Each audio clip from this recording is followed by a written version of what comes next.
अस्सलाम वालेकुम everyone and this is Shahrukh Saleem physics teacher. Hopefully you all are fine. आज की इस वीडियो में हम सॉल्व करेंगे MCQs chapter number 3 dynamics class 9 physics. जैसे कि आप देख सकते हैं MCQ number 1, Newton's first law of motion is also known as law of. A में कह रहे हैं स्पीड, बी में कह रहे हैं रेस्ट, सी में कह रहे हैं इनर्शिया, डी में कह रहे हैं फोर्स। तो क्योंकि Newton's first law of motion deal करता है with inertial properties of matter के साथ, तो इस वजह से इसे लॉ ऑफ इनर्शिया भी कहते हैं। तो यहाँ पर जो इसमें इसका करेक्ट ऑप्शन है, ये करेक्ट ऑप्शन जो है इसमें है ऑप्शन सी। तो ऑप्शन सी जो है यहाँ पर ये इसमें इसका करेक्ट ऑप्शन है। आपको इस तरह पे जो है ये सॉल्व करना था। MCQ number 2, quantity of matter contain in a body is called. तो क्वांटिटी ऑफ मैटर कितना प्रेजेंट है बॉडी में, इसे कहते हैं बॉडी का मास। तो इसमें इसका ए ऑप्शन जो है यहाँ पर इसमें इसका करेक्ट है। इसके अलावा देखिए next MCQ, MCQ number 3, quantity of motion contained in a body is called. तो क्योंकि क्वांटिटी ऑफ मोशन की बात कर रहे हैं, क्वांटिटी ऑफ मोशन का मतलब होता है बेसिकली मोमेंटम। बॉडी का मोमेंटम कितना है इसे कहते हैं क्वांटिटी ऑफ मोशन। तो quantity of motion is called quantity of motion is called momentum of a body. तो यहाँ पर जो ऑप्शन सी है यहाँ पर इसके लिए ये इसमें करेक्ट है। इसके अलावा देखिए MCQ number 4, law of conservation of momentum defines that the total momentum of a system of two bodies before and after collision. तो मोमेंटम जो होता है बिफोर एंड आफ्टर कोलिजन ये कांस्टेंट रहता है, चेंज नहीं होता। इसी को हम कहते हैं law of conservation of momentum. तो इसमें ए ऑप्शन करेक्ट है।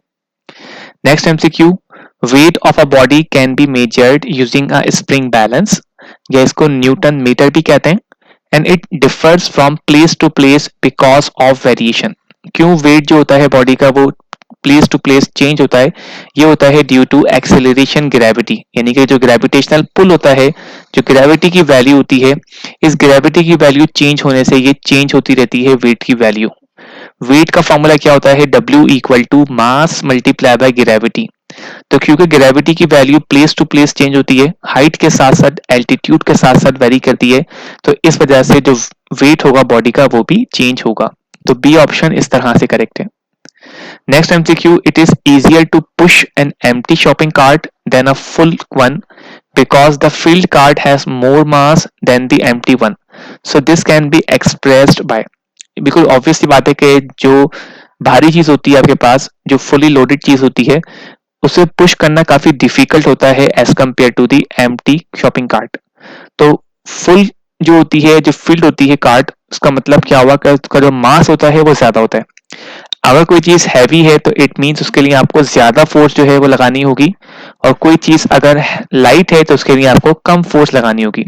तो यहाँ पर जो रिलेशन बन रहा है हमारे पास, ये बन रहा है option D, F is directly proportional to M। यानी कि जितना ज्यादा मास होगा, जितनी हैवी बॉडी होगी, आपको उतनी ही ज्यादा फोर्स जो है वो लगानी होगी उसको मूव कराने के लिए। तो इस तरह से ऑप्शन डी जो है यहाँ पर ये इसमें इसका करेक्ट है।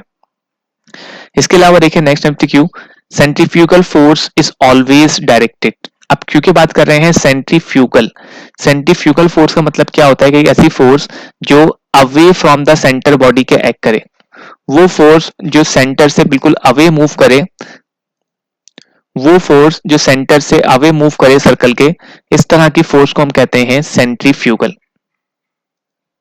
तो इस तरह की फोर्स को हम कहते हैं सेंट्रीफ्यूगल। तो सेंट्रीफ्यूगल फोर्स जो होती है ये away from the centre act करती है, और सेंट्रीपीटल जो होती है वो टूवर्ड सेंटर एक्ट करती है।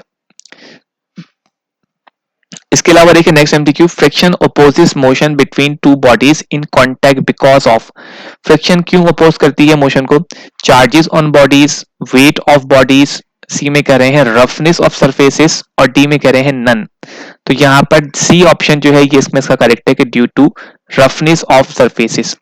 वो सरफेसेस जो दिखने में हमें काफी स्मूथ दिखती हैं, जब उसको हम माइक्रोस्कोपिक व्यू से देखते हैं तो बेसिकली वो सरफेस जो है वो प्लेन नहीं होती, राइट, उसमें कुछ ना कुछ रफनेस होती है, राइट।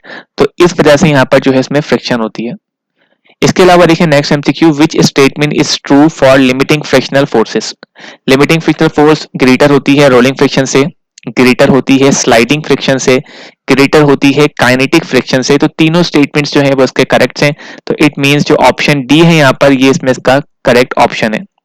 तो इसका अगर हम करेक्ट ऑप्शन देखें तो ऑप्शन डी जो है यहाँ पर ये इसमें इसका करेक्ट है। इसके अलावा लास्ट एमसीक्यू, ये इसको सॉल्व करना है हमें। A man pools a crate of mass 25 kg across leveled ground with a horizontal force of 60 Newton. A constant force of friction 20 Newton acts on the sledge. What is the acceleration of the sledge? Forces की भी ने 60 Newton की force apply कर रहे हैं, जबकि 20 Newton जो है वो उसमें से फ्रिक्शन को ओवरकम करने के लिए इस्तेमाल हो रही है। कार्ट का जो मास है, क्रेट का जो मास है वो कितना है 25 kg। तो बताएं कितना एक्सेलरेशन जो है इसमें इसका प्रोड्यूस होगा। करें आपके पास इसमें जो लॉ अप्लाई होगा, से कहते हैं Newton second law of motion, और ये होता है एफ नेट। एफ नेट का मतलब क्या होता है, नेट फोर्स या इसको रिजल्टेंट फोर्स भी कहते हैं, और ये बराबर होती है मास मल्टीप्लाई बाय एक्सेलरेशन। अब क्योंकि दो फोर्सेस एक्ट कर रही हैं, एक जो है वो 60 न्यूटन की है और दूसरी जो है वो 20 न्यूटन है। अब क्योंकि फोर्स ऑफ फ्रिक्शन है, तो फोर्स ऑफ फ्रिक्शन हमेशा उलट डायरेक्शन में एक्ट करती है, तो जब भी हमने इसको सब्ट्रैक्ट किया, ये रूल हमेशा याद रखिएगा कि जब आपके पास वेक्टर्स जो हैं वो सेम डायरेक्शन में होंगे तो इसके लिए इसको हम एडिशन करते हैं, और जब वेक्टर्स जो हैं वो ऑपोजिट डायरेक्शन में होते हैं तो इनके लिए हम क्या करते हैं, इनके लिए हम इसमें सब्ट्रैक्शन करते हैं। तो सेम डायरेक्शन के लिए एडिशन होती है और ऑपोजिट डायरेक्शन के लिए सब्ट्रैक्शन होती है। तो क्योंकि दोनों उलट डायरेक्शन में थे तो हमने 60 को 20 से पहले सब्ट्रैक्ट करेंगे, इक्वल टू मास कितनी है, मास जो है वो 25 किलोग्राम है, और ए हमें मालूम करना है यहाँ पर, तो ए हमने वैसे ही कॉपी कर दिया। 60 को सब्ट्रैक्ट करेंगे 20 से तो आपके पास 40 जो है वो इसका आंसर आएगा, और equal to 25 upon 25 multiply by A. हमें ए मालूम करना है तो 25 यहाँ मल्टीप्लाई कर रहा है, इक्वल टू के दूसरी साइड पे जाके डिवाइड करेगा, तो 40 को जैसे 25 से डिवाइड करेंगे तो आंसर कितना आएगा 1.6। और क्योंकि हमने एक्सेलरेशन मालूम किया है तो इसका जो यूनिट है ये होता है मीटर पर सेकेंड स्क्वायर।